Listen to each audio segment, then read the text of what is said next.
Hello guys, स्वागत है आप सभी का एक बार फिर हमारे YouTube channel inspire physics classes में।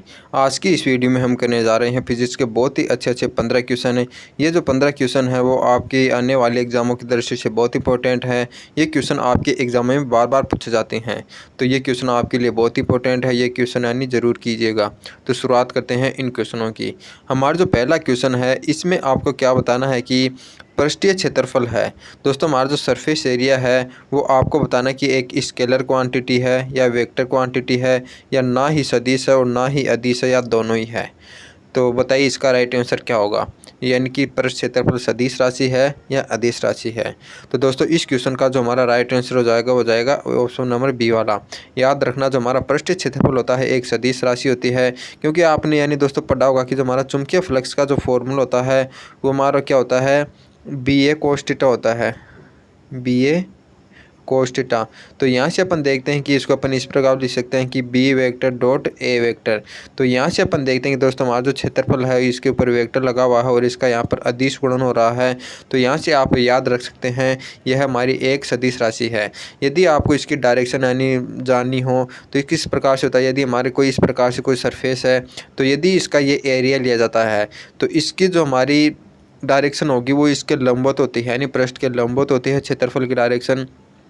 तो आपको तो बस इतना याद रखना कि जो हमारा पृष्ठीय क्षेत्रफल होता है वो एक वेक्टर राशि होती है, सदिश राशि होती है। तो इस क्वेश्चन का राइट आंसर हो जाएगा ऑप्शन नंबर बी। अब चलते हैं सेकंड क्वेश्चन पर। सेकंड क्वेश्चन में आपको क्या बताना है कि 9.8 न्यूटन भार की एक वस्तु पर 5 न्यूटन का बल कार्यरत करता है तो वस्तु में उत्पन्न त्वरण क्या होगा।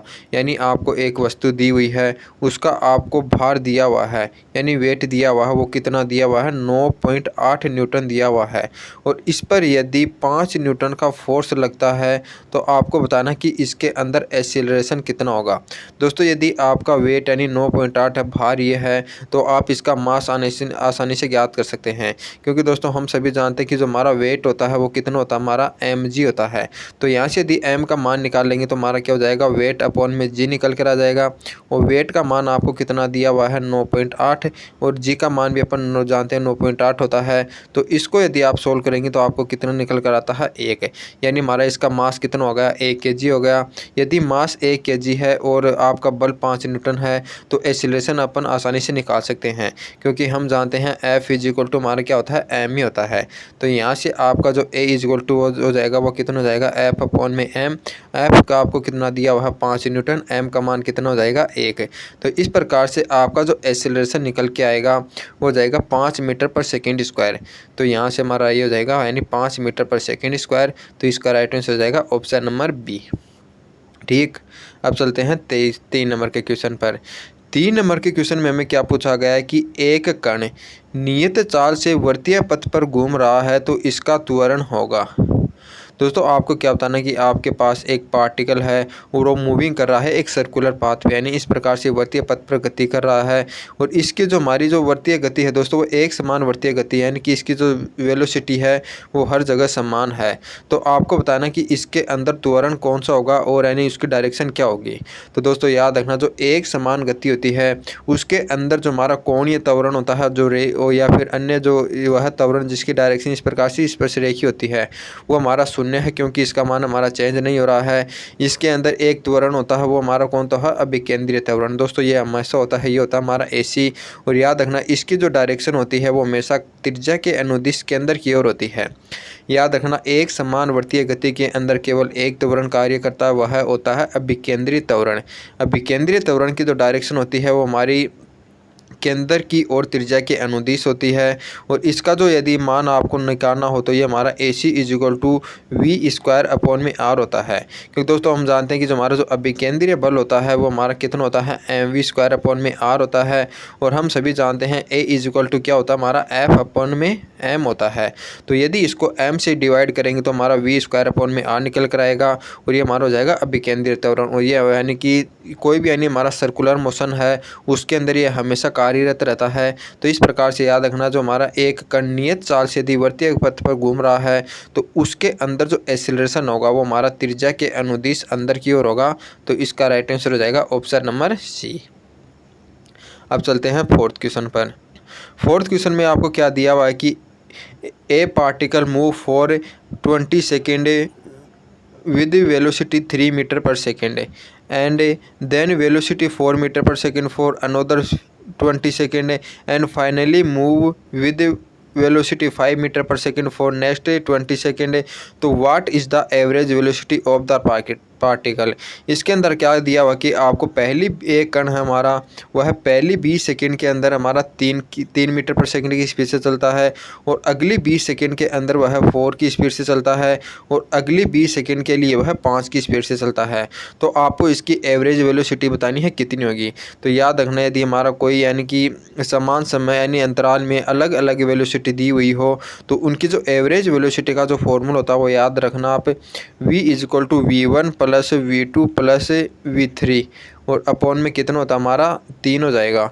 तो यहाँ से यदि अपन निकालेंगे तो v1 + v2 + v3 तो 3 और 4 हमारा 7 हो जाएगा और 7 5 कितने हो जाएंगे 12। तो इन तीनों का योग हमारा वो कितना निकल कर आ जाएगा 12 और इसको यदि अपन 3 से मल्टीप्लाई करेंगे तो कितना निकल कर आ जाएगा 4, यानी 4 × 3 = 12। तो इस प्रकार से हमारी जो एवरेज वेलोसिटी हो जाएगी, जो औसत वेग हो जाएगा वो कितना हो जाएगा 4 मीटर पर सेकेंड हो जाएगा। बहुत आसान क्वेश्चन है, तो इस क्वेश्चन का राइट आंसर हो जाएगा ऑप्शन नंबर बी। अब चलते हैं 5th क्वेश्चन पर। 5वें क्वेश्चन में हमें क्या बताना है कि एसआई पद्धति में पृष्ठ तनाव का मात्रक होगा। आपको बताना है कि जो हमारे सरफेस टेंशन है उसका बताना है कि एसआई यानी जो हमारे सिस्टम है एसआई पद्धति है उसके अंदर उसकी यूनिट क्या होगी। तो हम सभी जानते हैं दोस्तों, हमारा जो पृष्ठ तनाव होता है वो एकांक लंबाई पर लगने वाला फोर्स होता है, यानी कि होता है F/L होता है हमारा पृष्ठ तनाव। T = क्या होता है हमारा F/L। तो यहाँ से इसकी यदि अपन यूनिट निकालते हैं तो F की यूनिट क्या होती है हमारी न्यूटन होती है और L की यूनिट क्या होती है हमारी मीटर। तो इसका जो मात्रक हो जाएगा हमारा न्यूटन पर मीटर हो जाएगा। तो इस क्वेश्चन का जो हमारा राइट आंसर हो जाएगा वो जाएगा ऑप्शन नंबर बी। तो जो डायन पर सेंटीमीटर होता है वो भी हमारा इसी का मात्रक होता है, लेकिन याद रखना ये हमारा CGS पद्धति में मात्रक होता है, यानी सेंटीमीटर ग्राम सेकेंड। इस पद्धति में यदि आपको निकालना हो तो हमारे हो जाएगा डायन पर सेंटीमीटर। यदि आपको एसआई पद्धति में या एमकेएस पद्धति से में पूछा जाए तो हमारा क्या होता है न्यूटन पर मीटर होता है। तो इसका राइट आंसर हो जाएगा ऑप्शन नंबर बी। अब चलते हैं नेक्स्ट क्वेश्चन पर। हमारा 6th क्वेश्चन है, इसके अंदर आपको क्या बताना है कि a force F = 5ik + 4j newton act on a body and produce a displacement S = 6i - 5j + 3k metre. तो the work done will be, यानी आपको फोर्स दिया हुआ है और डिस्प्लेसमेंट दिया हुआ है तो आपको वर्क पूछा गया है कितना होगा। तो यानी कि ये भी बहुत आसान क्वेश्चन है। हम सभी जानते हैं कि जो वर्क = होता है वो हमारा क्या होता है, यानी बल गुणा विस्थापन होता है, यानी F × S या ds। यानी दोस्तों इसका डॉट मल्टीप्लाई होता है। तो यहाँ पर इन दोनों का यानी दोस्तों आपको पता होगा यदि हमारा कोई भी इस प्रकार से फोर्स के अंदर और ये जो डिस्प्लेसमेंट है इसके अंदर थीटा कोण हो तो उस स्थिति में कार्य हमारा क्या होता है वो हमारा होता है F/S cos थीटा होता है। तो यहाँ से अपन देखते हैं कि cos थीटा का मतलब इन दोनों के मध्य अदिश गुणन हो रहा है, यानी F/S होता है। तो यहाँ से इन दोनों का यदि अपन अदिश गुणन करेंगे तो हमारा जो वर्क डन है वो हमारा निकल कर आ जाएगा। तो वर्क डन करने के लिए अपन क्या करेंगे, W = ये हमारा F का मान क्या हो जाएगा 5i + 4j। इसका मल्टीप्लाई अपन किसके साथ करेंगे, डिस्प्लेसमेंट आपको क्या दिया हुआ है 6i - 5j + 3k। यदि इस प्रकार से अपन मल्टीप्लाई करेंगे i को i के साथ मल्टीप्लाई करेंगे तो i तो 1 हो जाएगा, ये हो जाएगा 6 × 5 = 30 और 4 को अपन 5 के साथ मल्टीप्लाई करेंगे तो माइनस का 20 हो जाएगा। इसके अंदर k है नहीं तो ये हमारा k वाला स्केप हो जाएगा। तो इस प्रकार से इसका फाइनली हमारा निकल कर आ जाएगा वो कितना निकल कर आएगा 10। तो इसका जो आंसर हो जाएगा वो जाएगा हमारा 10 जूल। तो वर्क डन कितना हो जाएगा यानी 10 जूल। दोस्तों करने का तरीका क्या है, क्योंकि हम सभी जानते हैं कि जो कार्य = बल गुणा विस्थापन होता है, लेकिन दोस्तों याद रखना जो बल गुणा विस्थापन होता है ये हमारा याद इस प्रकार से भी याद रख सकते हैं कि जो हमारी कार्य होती है वो हमारा क्या है एक अदिश राशि है। तो याद रखना यदि दो कोई सदिश राशियों का जब डॉट मल्टीप्लाई करते हैं तभी हमें यानी प्राप्त राशि अदिश होती है। यदि यहाँ पर क्रॉस मल्टीप्लाई आप कर देंगे तो हमारी यहाँ पर सदिश राशि प्राप्त होनी चाहिए। तो याद रखना कि इन दोनों का आप यानी क्रॉस मल्टीप्लाई मत कर देना, यहाँ पर इनका होगा डॉट मल्टीप्लाई, क्योंकि हमारी जो कार्य होती है वो हमारी क्या होती है, एक अदिश राशि होती है। और इसके अंदर जो हमारे यदि इन दोनों के मध्य थीटा लगा हो तो यहाँ पर कोस थीटा यूज में लिया जाता है, यानी कि यहाँ पर इसका अदिश गुणन होता है। तो इस प्रकार से इन दोनों का अदिश गुणन करेंगे तो हमारा ये निकल कर आएगा और इसका जो फाइनल आंसर हो जाएगा वो जाएगा 10 है। अब चलते हैं नेक्स्ट क्वेश्चन पर। हमारा 7वें नंबर का क्वेश्चन है। इसमें आपको क्या बताना है कि स्प्रिंग तांबे की अपेक्षा स्टील के तार की बनी होती है, क्यों? दोस्तों आपको बताना कि हमारी जो स्प्रिंग होती है वो तांबे के तार की नैब बनाई जाकर स्टील की बनाई जाती है। तो आपने देखे होंगे कि आपने जो स्प्रिंग वाला पेन है उसके अंदर भी देखा होगा, और भी कई जगह जैसे वो घड़ी होती है, अन्य यानी जैसे गाड़ियों के अंदर भी आपने देखा होगा जो स्प्रिंग होती है वो स्टील की बनी होती है, तांबे की नहीं बनी होती। वो उसका रीज़न आपको बताना है कि जो तांबा होता है वो स्टील से अधिक महंगा होता है इसलिए नहीं बनाई जाती, या जो तांबा होता है वो स्टील की अपेक्षा अधिक प्रत्यास्थ होता है, या स्टील तांबे की अपेक्षा अधिक प्रत्यास्थ होता है, या उपरोक्त में से कोई नहीं। दोस्तों याद रखना स्प्रिंग उस यानी धातु की बनाई जाती है जिसके अंदर प्रत्यास्थता का मान यानी अधिक हो। यानी प्रत्यास्थता का मतलब क्या है कि दोस्तों यदि अपन स्प्रिंग किस लिए बनाए जाते हैं कि यानी वह अपनी पूर्ण अवस्था यानी दोबारा से धारण कर ले। यानी यदि अपन इसको इधर खींचेंगे तो यानी कि दोबारा से अंदर की तरफ आ जाएगी, तो वह किस कारण आती है, प्रत्यास्थता के गुण के कारण होती है। तो दोस्तों हमारा जो स्टील होता है वह तांबे से अधिक यानी प्रत्यास्थ होता है, इसीलिए जो स्प्रिंग होती है वो स्टील की बनाई जाती है। यदि आप जो स्प्रिंग है उसको यदि तांबे की बनाएंगे तो दोस्तों यदि अपन उसको बढ़ा देते हैं एक बार यानी खींचेंगे तो यानी कि वह अपनी पूर्वावस्था में नहीं आएगी, क्योंकि जो तांबा होता है उसकी प्रत्यास्थता कम होती है, जिसके कारण यदि अपन इसको खींच देंगे तो यह अपनी फैली हुई अवस्था में रह जाएगा। तो इस प्रकार से याद रखना जो स्टील होता है वो तांबे की अपेक्षा में अधिक प्रत्यास्थ होता है। तो इस प्रत्यास्थता गुण के कारण ही जो हमारी स्प्रिंग होती है वो स्टील की बनाई जाती है। तो अब देखते हैं हमारा 8वां क्वेश्चन। बहुत ही ज़बरदस्त क्वेश्चन है दोस्तों। इसके अंदर एक यानी सिंपल फार्मूला लगता है, वो फार्मूला आपको याद रखना है। यदि वो फार्मूला याद है तो आप इस क्वेश्चन को आसानी से कर देंगे, अन्यथा नहीं कर पाएंगे। तो दोस्तों यानी लास्ट में जब मैं इस क्वेश्चन को सोल्व करता हूँ तो फार्मूला आपको अवश्य याद कर लेना है, क्योंकि यहाँ से क्वेश्चन आया हुआ है। मैंने जब एयरफोर्स का एग्ज़ाम दिया था तो मेरे क्वेश्चन आया था एग्ज़ाम के अंदर, तो ये क्वेश्चन बहुत इंपॉर्टेंट है। इसके अंदर आपको क्या बताना है कि धातु की एक समरूप जंजीर जिस किसी खुरदरी मेज पर इस प्रकार रखी है कि उसका एक सिरा मेज के किनारे से लटका हुआ है। जब जंजीर का 1/3 भाग मेज के किनारे से लटकता है तो यह फिसलना प्रारंभ करती है, तो इसका स्थैतिक घर्षण गुणांक होगा। आपको क्या बताना है कि दोस्तों इस प्रकार से आपके पास यानी कोई टेबल है और इस पर एक जंजीर यानी लटकी हुई है, तो उस जंजीर के बारे में आपको क्या बताना है कि इसका जो L/3 भाग है यानी 1/3 भाग यदि नीचे लटक जाता है तो यानी कि पूरा नीचे खिसकने लग जाती है। यदि इससे कम ही भाग लटकाते हैं यानी ज़्यादा ऊपर रखते हैं 2L यानी भाग 2L/3 भाग ऊपर रखते हैं तो हमारी ये स्प्रिंग नहीं फिसलती है। तो आपको बताना कि यानी कि स्प्रिंग और जो हमारा जो टेबल है इसके मध्य बीच का तो स्थैतिक घर्षण गुणांक म्यू है उसका मान क्या होगा। तो दोस्तों इसका तो डायरेक्ट फॉर्मूला आप ये याद रखना, जो म्यू होता है वो नीचे जो स्प्रिंग का यानी भाग लटका हुआ है उसके यानी L/3, और जो उसका ऊपर जितना भाग है यानी कि यदि इसकी टोटल लंबाई L है और L/ नीचे लटका हुआ है तो ऊपर यानी कितनी लंबाई की स्प्रिंग बचेगी, वो बचेगी हमारी 2L/3 यानी L में से घटा देंगे, यानी L में से L/3 घटाएंगे तो हमारा क्या बचेगा, नीचे ऊपर तो हो जाएगा हमारा L/3 और नीचे क्या बचेगा हमारा 2L/3 बचेगा। तो 3 से 3 कैंसिल हो जाएगा, L से L कैंसिल हो जाएगा और ये हमारा बच जाएगा = में 1/2।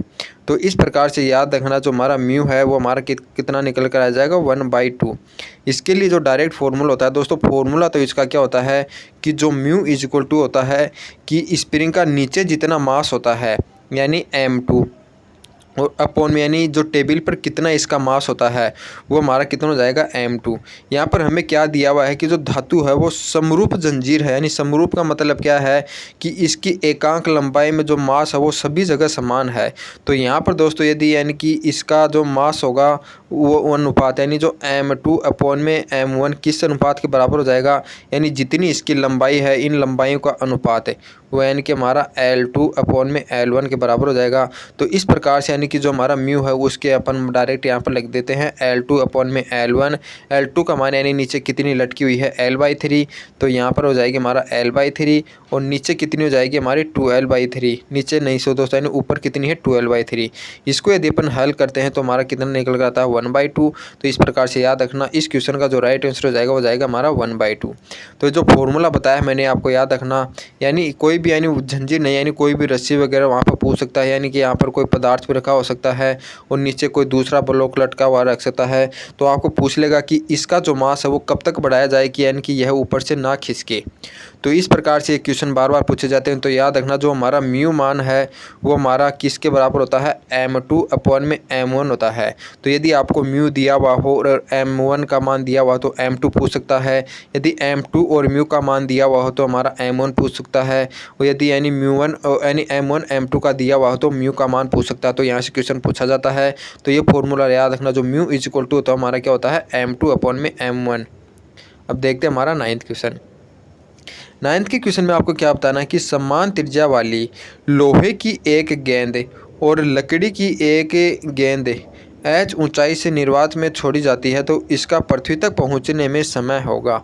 बहुत ही ज़बरदस्त क्वेश्चन है, बहुत ही अच्छा क्वेश्चन है। ये भी बार बार यानी रिपीट हो चुका है एयरफोर्स और एनडी के एग्ज़ाम में।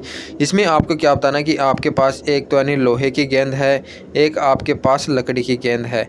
आपको बताना है कि ऊपर से इन दोनों को समान ऊंचाई से छोड़ा जाता है और एक साथ छोड़ा जाता है। तो आपको बताना है कि पृथ्वी की सतह पर पहले कौन सी पहुँचेगी, यानी कि लोहे की पहुँचेगी या लकड़ी की। तो दोस्तों आपको यदि फॉर्मूला पता है, यानी कि जो हमारा ऊपर से नीचे आने में लगा समय, उसका जो फॉर्मूला है T इज इक्वल टू हमारा वो कितना होता है रूट के 2h अपॉन में G होता है। तो यहाँ से अपन देखेंगे दोस्तों हमारा जो T का मान होता है वो एक तो ऊंचाई पर निर्भर करता है और एक हमारा गुरुत्वीय त्वरण G के मान पर निर्भर करता है। तो यहाँ पर दोस्तों यानी निर्वात में इसको गिरवाया जा रहा है, यानी कि कोई भी यानी वायु का फोर्स नहीं लग रहा है। वायु का फोर्स नहीं लग रहा तो इसका मतलब निर्वात में जा रही है। तो निर्वात के अंदर यह केवल हाइट पर निर्भर करती है और इन दोनों को समान ऊंचाई से छोड़ा जा रहा है। तो ये पृथ्वी पर पहुँचेंगी या नहीं, बिल्कुल पूर्णतः समान समय पहुँचेगी। दोस्तों याद रखना यहाँ पर निर्वात न देकर के वायु दिया हुआ था यानी किसी माध्यम में दिया हुआ था। तो इसका मतलब क्या होता है कि जो ऊपर से नीचे आ रही हैं तो उस समय यानी जो वायु होती है उसका प्रतिरोध काम करता और उसका जो प्रतिरोध होता है वो यानी हमारा लकड़ी के लिए ज़्यादा होता, यानी लकड़ी हमारी कम यानी भारी है तो उस समय में लगभग हमारा समान होता, पूर्णतः समान नहीं होता। लेकिन यहाँ पर हमें निर्वात दिया हुआ है तो निर्वात के अंदर यानी कि जो ऊपर से नीचे आने में जो समय लगेगा वो हमें पूर्णतः समान होगा। क्योंकि इस फॉर्मूले से अपन देखते हैं कि जो हमारा T का मान होता है वो केवल हाइट पर निर्भर करता है, इनके मास पर या पदार्थ की प्रकृति पर निर्भर नहीं करता है। तो इस प्रकार से जो ऊपर से नीचे आने में जो टाइम लगेगा वो दोनों के लिए बिल्कुल एक्चुअली यानी समान होगा। तो इस क्वेश्चन का राइट आंसर हो जाएगा ऑप्शन नंबर बी। अब है 10th क्वेश्चन। इसमें क्या बताना है कि दो कणों के निकाय का द्रव्यमान के अंदर उनके बीच की दूरी को विभक्त करता है। बहुत ही अच्छा क्वेश्चन है। इसके अंदर आपको क्या बताना है कि दोस्तों हमारा कोई दो निकायों का यानी दो द्रव्यमानों का कोई निकाय है, इसका मान लेते हैं ये हमारा द्रव्यमान के अंदर है। तो आपको बताना है कि दोस्तों इनका जो विभाजन आता है, इन दूरियों का विभाजन, ये हमारी R1 हो जाएगी और ये हमारी R2 हो जाएगी। तो इनका विभाजन है वो द्रव्यमान के साथ किस प्रकार से संबंधित होता है। तो हम सभी जानते हैं कि दोस्तों यदि हमारा इसका द्रव्यमान M1 हो और इसका द्रव्यमान M2 हो और मध्य की दूरी ये R1 है, यहाँ पर R2 है, तो द्रव्यमान के अंदर के लिए एक हमारा यानी रिलेशन होता है वो क्या होता है कि इसके लिए M1R1 is equal to M2R2 ये हमारा इक्वल होता है। यानी द्रव्यमान के अंदर के लिए जो हमारा मास होता है और इनकी दूरियों का जो मल्टीप्लाई है द्रव्यमान के अंदर से वो दोनों के लिए इक्वल होती है। तो यहाँ से अपन देखते हैं कि जो हमारा R1 अपॉन में R2 इज इक्वल टू हमारा कितना निकल कर आता है, वो हमारा M2 अपॉन में M1 निकल कर आता है। तो यहाँ पर देखते हैं कि दोस्तों हमारा जो हमारा दूरियों का जो अनुपात होता है वो द्रव्यमान के अनुपात के इक्वल होता है। और वो किस प्रकार से होता है कि दोस्तों R1 हमारा यहाँ पर ऊपर है तो यहाँ पर M1 नीचे है और यहाँ पर R2 हमारा नीचे है तो यहाँ पर M2 ऊपर में है। तो इस प्रकार से हम कह सकते हैं कि यहाँ पर जो हमारा इनके विभाजन का जो अनुपात होगा वह द्रव्यमान के अनुपात के, और कौन सा अनुपात है, व्युत्क्रम अनुपात है, यानी द्रव्यमानों के व्युत्क्रमण अनुपातों में होती हैं। तो इस क्वेश्चन का जो राइट आंसर हो जाएगा वो जाएगा हमारा ऑप्शन नंबर सी। व्युत्क्रमानुय अनुपातों का मतलब क्या होगा जाएगा कि हमारा R1 अपॉन में जो R2 है वो हमारा क्या हो गया, M2 अपॉन में M1 हो गया, यानी कि ये उल्टा हो गया, 2 ऊपर चला गया और R1 नीचे आ गया। तो इस प्रकार से याद रखना, जो हमारा विभाजन होगा उनके यानी द्रव्यमान केंद्र से उनके बीच की दूरी का जो विभक्त होगा, जो विभाजन होगा वो कणों के द्रव्यमान के समानुपात में होगा। तो ये क्वेश्चन भी बहुत इंपॉर्टेंट है। ये क्वेश्चन यानी कई बच्चों को कन्फ्यूजन करता है, तो इसको भी यानी अच्छी तरह से कर लें। इस क्वेश्चन का राइट आंसर हो जाएगा ऑप्शन नंबर सी। अब देखते हैं हमारा 11 का क्वेश्चन। 11th क्वेश्चन में आपको क्या नहीं बताना है कि मरकरी तापमापी का उपयोग किस ताप तक किया जा सकता है। तो हम सभी जानते हैं कि जो हमारी तापमापी होती है, आपने देखा होगा कि यदि आपको जब कोई भी बुखार हुआ होगा तो यदि आप डॉक्टर के पास दिखाने जाते हैं तो उनके पास एक तापमापी होती है जो आपकी जीभ के नीचे लगाते हैं, उससे आपके शरीर का टेम्परेचर मापते हैं। तो वो कौन सी तापमापी होती है, वो हमारी मरकरी तापमापी होती है। उसके अंदर मरकरी होती है, जैसे ही यानी टेम्परेचर बढ़ता है तो मरकरी के अंदर एक्सपेंशन होता है, तो मरकरी के अंदर कितना प्रसार होता है, यानी मरकरी कितनी ऊंचाई तक चल रही है, तो उस ऊंचाई को ज्ञात करके अपन टेम्परेचर का मान ज्ञात कर सकते हैं। तो दोस्तों आपको बताना कि इस मरकरी के द्वारा टेम्परेचर का यानी कि कितने यानी मैक्सिमम कितना मान यानी टेम्परेचर का ज्ञात कर सकते हैं। तो याद रहा आपको दोस्तों, यानी एक तथ्य है, यानी बिल्कुल है, यानी कि आंकिक मान आपको रट लेना है।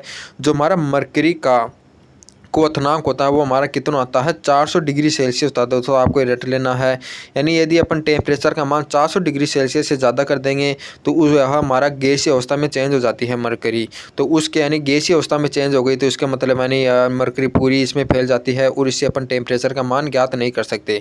तो याद रखना दोस्तों, यानी 400 यहाँ पर गैस बन जाती है, तो इससे थोड़ा कम यानी 360 डिग्री तक का यह टेम्परेचर मापा जा सकता है। तो याद रखना, जो हमारा मरकरी तापमापी है उसे 360 डिग्री सेल्सियस तक का टेम्परेचर पर माप सकते हैं।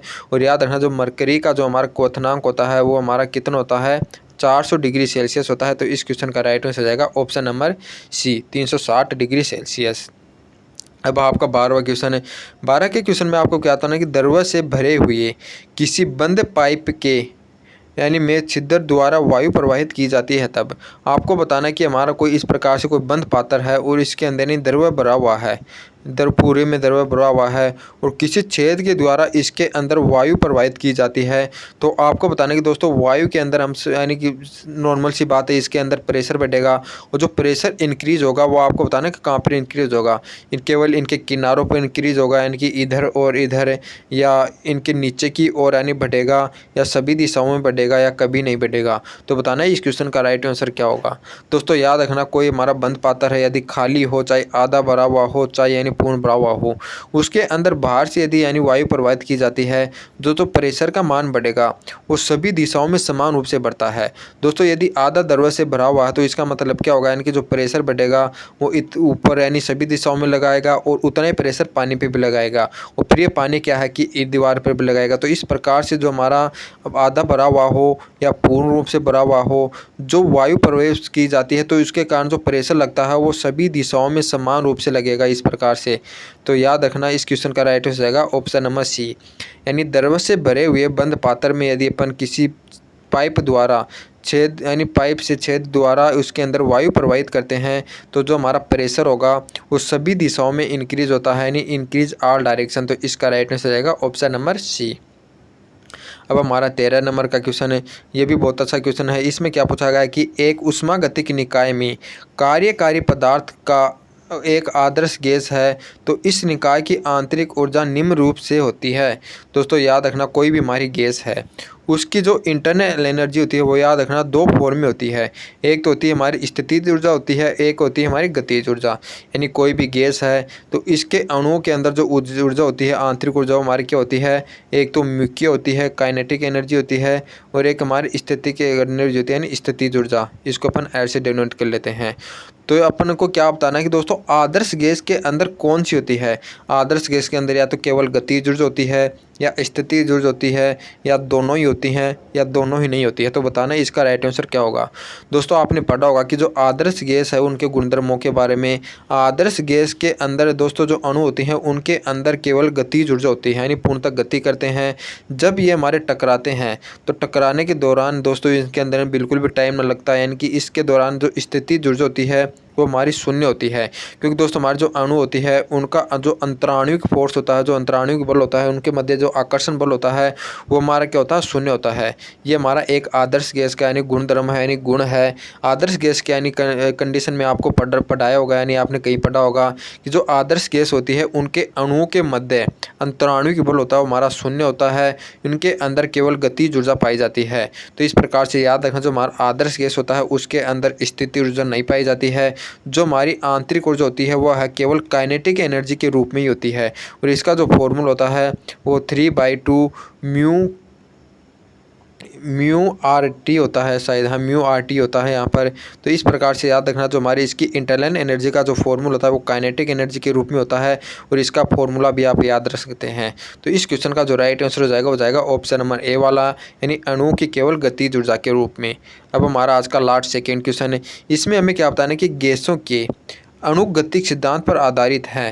दोस्तों आपको बताना कि गैसों का जो अणुगतिक सिद्धांत है उसके आधार पर कौन सा नियम दिया जाता है। चार्ल्स का नियम दिया जाता है, या बोयल का नियम दिया जाता है, या दोनों ही नियम अणुगतिक गैस के यानी जो हमारे काइनेटिक थ्योरी ऑफ गैस है उस पर यानी आधारित हैं, या दोनों ही उस पर आधारित नहीं है।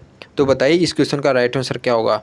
दोस्तों याद रखना, जो बोयल का नियम होता है, यानी बोयल का नियम क्या होता है हमारा, कि जो हमारा प्रेशर होता है वो वॉल्यूम के व्युत्क्रमानुपाती होता है। और जो चार्ल्स का नियम है वो हमारा क्या है, वो भी आपको याद रखना हो जाइए।